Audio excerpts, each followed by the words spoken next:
지금 우린 세스 고딘의 저서 마케팅이다를 공부하고 있습니다. 함께 공부하실 분들은 책을 구입해서 파트에 맞게 시청해 주시면 도움이 되실 겁니다. 오늘 스터디할 파트는 챕터 11번째 위상, 지배, 연대입니다. 중간부터 시청하게 되신 분들은 재생 목록을 통해서 1편부터 차례대로 보시는 게 더 좋으실 겁니다. 그럼 시작하겠습니다. 조승연 작가님이 유튜브에서 그런 말을 하시더라고요. 30대 중반 이후부터 조심해야 한다고요. 건강 관리도 물론 중요하지만 무엇보다 성격이 이상해지지 않도록 노력해야 한다고 하셨는데요. 중고등학교 때 훈육이 다 끝나기 때문에 스스로 노력하지 않으면 점점 자신의 생각대로만 살게 돼서 오히려 나이가 들수록 성격이 고약해질 수 있다는 이야기였습니다. 저도 그 영상을 보면서 일리가 있다고 생각했어요. 그리고 특히 결정권이 있는 마케터라면 더 주의해야겠다는 생각도 했습니다.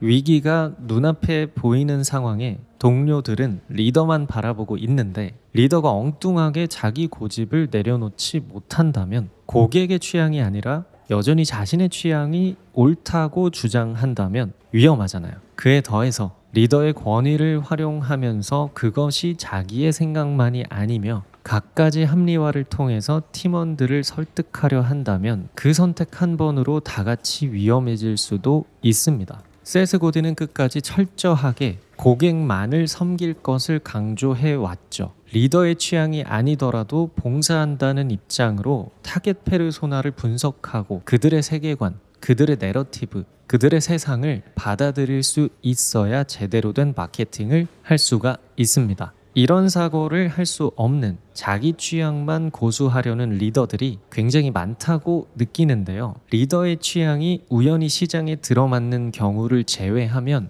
대부분 위험합니다. 생각보다 고객을 섬기는 게 아니라 자기 자신이 멋져지고 싶은 리더가 많은 것 같아요. 근데 살다 보면 조승연 작가님의 생각처럼 누구나 나도 모르게 내 생각에만 고립될 수 있다고 생각합니다. 특히 두려울 때 더 그럴 수 있다고 생각하는데요. 가만 보면 귀여운 건 사람들이 다 좋아하는 것 같다는 생각이 들잖아요. 사람들이 정말 다 다른 믿음과 취향을 가지고 있는 게 맞나 싶기도 하고요. 또 주변에서 자꾸 지적하기를 그렇게 하면 시장이 너무 좁아진다고, 대중을 타겟으로 해야 한다고 겁을 줘서 뭐가 맞는지 다시 헷갈리기도 합니다. 뉴스 기사를 보면 대중이 있는 거 아닌가 싶은 생각도 들고 어쩔 때 보면 또 사람들은 다 다른 것 같기도 하죠. 그렇게 흔들리다가 앞서 기획했던 페르소나 말고 조금 둥글둥글한 아이디어가 갑자기 떠오를 수도 있습니다. 좋아, 이렇기도 하고 저렇기도 하다고 하자.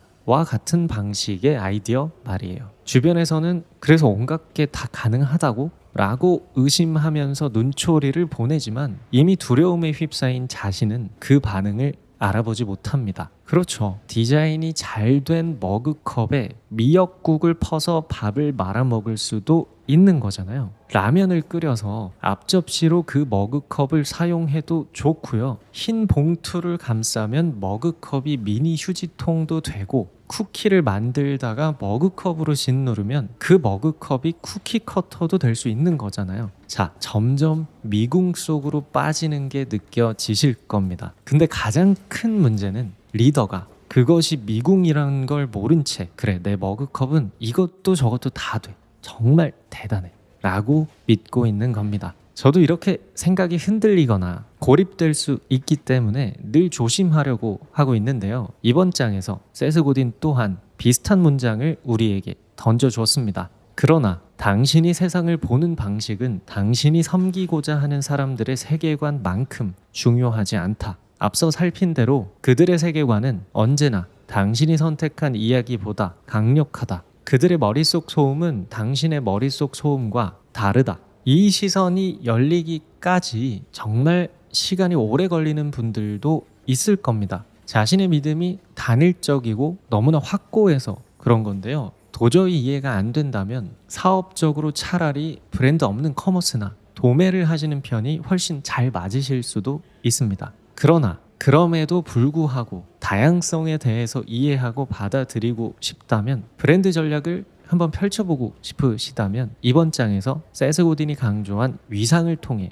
세상을 바라보는 연습을 해보시면 좋아요. 위상은 사전적으로는 어떤 사물이 다른 사물과의 관계 속에서 가지는 위치나 상태를 의미하는데요. 세스 고딘은 이번 장에서 위상이라는 단어를 사물이 아닌 사람에 대입해서 이야기하고 있습니다. 이 문장이 핵심이겠네요. 위상을 바꾸거나 지키려는 욕망은 우리가 하는 거의 모든 일을 이끈다. 쉽게 얘기하면 이런 겁니다. 작더라도 한 명 이상의 사회 속에 속하는 순간 우린 두 가지를 신경 쓰게 되죠. 내가 생각하는 나의 이미지. 이걸 조금 더 구체적으로 풀어보자면 이렇게 됩니다. 남들이 생각했으면 좋겠는 나의 이미지. 내가 생각하는 나의 이미지. 앞에서부터 같이 공부해온 분들이라면 조금 감이 오셔야 합니다. 우리의 에고는 허상의 캐릭터를 꿈꾸고 있다고 했죠. 그리고 현실의 나와 비교하면서 그 캐릭터를 닮아가기 위해 일생을 바쳐 소비를 하고 선택을 하면서 살아간다고요. 결국 그 캐릭터가 되는 것이 궁극적 목표이며 그 캐릭터 자체가 사회적으로 자신에게 높은 위상이 되는 겁니다. 그렇다면 우리가 살펴봐야 할 것은 알 수 없는 사람들의 내면이 아니라 사회 속에서 사람들이 어떤 위상에 자리 잡는지일 겁니다.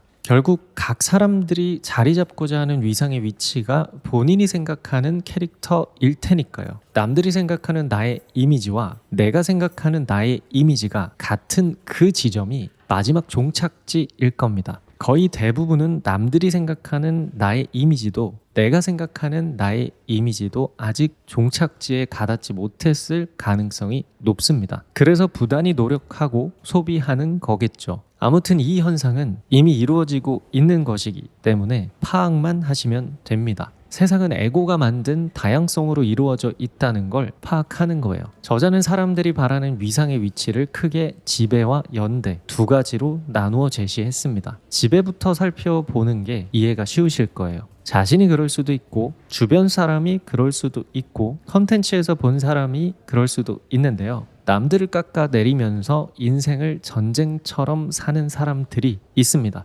어떻게든 짓밟고 위로 올라가려고 하고 올라가는 길에 따는 타이틀은 자신의 목숨보다 소중하게 여기죠. 조금이라도 무시받는 걸 세상에서 제일 싫어하고요. 가능한 자신이 갈 수 있는 가장 높은 곳에 혼자 오르려는 사람들입니다. 이들이 중시하는 건 프리미엄이고 보통 사람들은 경험할 수 없는 무언가입니다. 이들이 가장 싫어하는 건 어쩌면 인간미일 겁니다. 착한 척 하다가 고꾸라지는 사람들이 너무 많으니까요. 막 떠오르는 사람들이 있을 겁니다. 반대로는 연대가 있습니다. 연대의 위상은 지배와 정반대입니다. 좋아 보이는 사람, 배려할 것 같은 사람, 기부할 것 같은 사람, 해외 봉사, 자원 봉사를 추구하고 SNS나 모든 사진에는 항상 미소를 짓는 사진뿐인 사람들이죠. 가족을 중시하고 관계를 중시하고 트렌드에 민감하고 섣불리 자신의 생각을 노출하려 하지 않습니다. 왜냐하면 튀는 걸 별로 좋아하지 않거든요. 자기 주장이 강한 사람을 혐오하고 둥글둥글 좋은 게 좋은 거라는 생각을 가집니다. 선을 추구하는 것을 적극적으로 남들에게 드러내면서 자랑하고 자신이 누구와 친한지를 가장 중요하게 생각하죠. 겸손을 미덕으로 삼고 성공이 아닌 성장을 추구합니다. 자연이나 동물에 대해 엄청난 애착을 가지고요. 무해하고 귀여운 것들을 조금씩은 수집하려고 합니다. 의형제나 친구 관계, 선배, 모임 등에 참여하며 자신의 위상을 떨쳐요. 위상의 위치를 오히려 수평적으로 낮춤으로써 내적 욕망을 채우는 겁니다. 역시 떠오르는 사람들이 있죠. 세상에 존재하는 페르소나는 이 둘보다 훨씬 더 다양하고 복잡하지만 다양성에 대해 이해하고자 할 때 잘 안 된다면 우선 이렇게 서로 다른 두 위상을 떠올리시면 좋습니다. 그러면 그 둘이 정말 전쟁을 치르듯이 서로를 깎아내리고 공격하고 혐오하는 모습을 쉽게 발견하실 수 있을 거예요. 연대를 추구하는 사람들이 쓴 책에는 지배를 추구하는 사람들에 대한 온갖 비판이 담겨 있습니다. 지배를 추구하는 사람들이 쓴 책에는 연대를 추구하는 사람들에 대한 온갖 비판과 멸시가 담겨 있죠. 이건 누가 정답이냐의 문제가 아닙니다. 사람들의 욕망이 어떤 캐릭터를 꿈꾸느냐의 문제죠. 그것이 하나인지 아니면 여러 개인지를 파악해 보는 과정입니다. 아마 각 위상에서 정반대의 위상이 추구하는 걸 꺼내기만 해도 온갖 야유가 시작될 겁니다. 정말이에요. 예의 바르게 말하는 사람도 분명 상대 위상에 대한 멸시를 표출합니다. 이것이 사실이라면 우선 세상은 이미 하나가 아닌 겁니다. 그렇기 때문에 마케터의 취향이 고객의 취향이 아닐 가능성이 높은 거예요. 접근을 다르게 해야 하는 겁니다. 고객의 취향만이 우선돼야 하는 게 맞죠. 리더가 조심해야 합니다. 리더인 마케터가 자신의 취향만을 고집하는 것, 그리고 두려움에 휩싸여서 차라리 만병통치약의 포지션으로 가려고 하는 것, 리더가 조심해야 합니다. 흔들릴 때 저자가 제안한 두 개의 위상을 의도적으로 떠올려 보세요. 그리고 더 나아가서 우리 브랜드의 대상이 되는 타겟 페르소나가 두 위상 중 어디에 속하는지도 한번 생각해 보세요. 잘못 접근하고 있었다면 화법부터 바꿔야 할 겁니다. 지배를 추구하는 사람들에게 꼭 성공해야 돼? 돈이 인생의 전부야? 라고 말했다가 1시간 동안 설교를 들을 수도 있고요. 연대를 추구하는 사람들에게 무조건 이렇게만 해야 돼. 이게 맞아. 라고 말했다가 절교를 당할 수도 있습니다. 만약 서로 다른 위상을 가진 사람들이 서로 다른 선택을 하고 자신의 인생을 바친다는 사실을 이해하셨다면 두 개의 위상뿐만 아니라 그보다 더 세분화된 사람들의 위상과 페르소나를 발견하고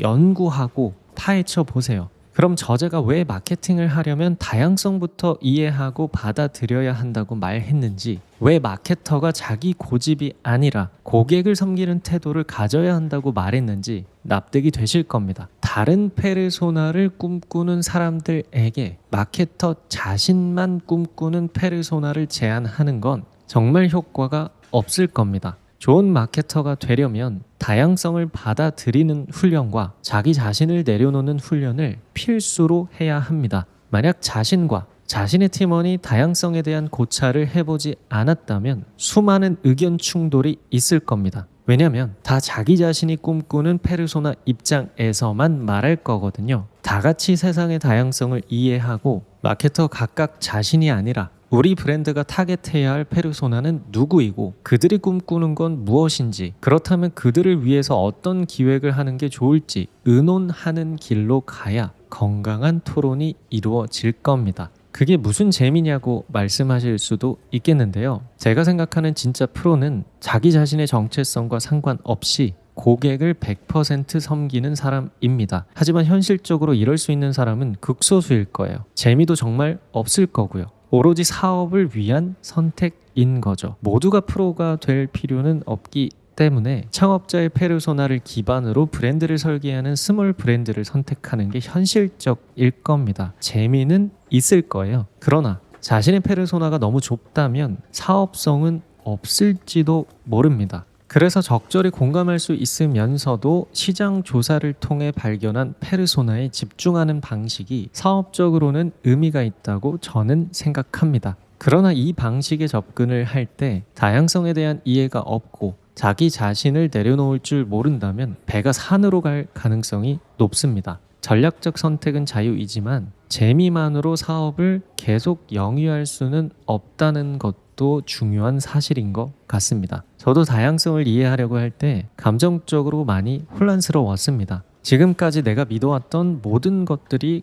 깨져버리거든요. 그때의 허탈감은 말로 표현하기가 조금 어렵습니다. 그러나 이제는 오히려 더 단단해졌습니다. 내가 누구인지 점점 더 알아가고 있고 그것이 세상의 유일한 정답이 아니란 것도, 나와 다른 사람들도 잘 살아가고 있으며 그들이 틀린 것도 내가 틀린 것도 아니란 걸 받아들일 수 있게 됐죠. 그렇다고 두루두루 잘 지낼 필요도 없고요. 공감하진 못하더라도 이해하고 해석할 수는 있으니 선택이란 걸 할 수 있게 된 것 같습니다. 무엇보다 마케팅 기획을 할 때 정말 큰 도움이 돼요. 세상을 보는 눈이 하나 더 열렸으니까요. 아직 오늘의 내용이 이해가 안 되시는 분들은 조금만 사람들을 더 살펴보세요. 그럼 어느 순간 하고 서로 다른 사람들이 얽히면서 살아가는 일상이 보이실 겁니다. 시리즈는 앞으로 계속 이어질 거고요. 이제 스터디한 파트 중 몇 개의 문장을 읽고 마무리해 보겠습니다. 내용이 더 궁금하신 분들은 세스 고딘의 마케팅이다 책을 직접 구입해서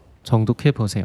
갈라파고스에 사는 펭귄을 생각해 보라. 그들은 하루에 2시간만 물고기를 잡고 나머지 시간에는 위계를 정한다. 그 시간 동안 엄청난 사회적 그루밍과 충돌을 통해 저마다의 지위가 정해지곤 한다. 물론 우리 집 개와 펭귄만 그런 것이 아니다. 우리도 마찬가지다. 언뜻 불합리해 보이는 결정을 자세히 살펴보면 위상이 영향을 미치고 있음을 알게 된다. 그 결정은 당신에게는 불합리하게 보일지 모르지만 당사자에게는 전적으로 합리적이다. 우린 위상을 신경 쓰는데 많은 시간을 들인다. 교실에서 가장 재밌는 사람, 실력자나 우등생 등 우리가 학교에서 쉽게 취하는 역할들도 위상과 관련되어 있다. 우린 바꿀 기회가 있어도 이 역할들을 열심히 지키려 한다. 위상은 학습된다. 우리가 속한 집단은 우리가 인식해온 위상에 금세 영향을 끼친다. 모두가 위상을 높이고 싶어 한다고 믿는 것은 실수다. 사실 그런 사람은 많지 않다. 또한 누구도 위상을 낮추고 싶어 하지 않는다고 믿는 것 역시 실수다. 조건에 따라 특정한 위상이 영향을 미치는 어떤 역할에 자신의 모습을 이입하게 되면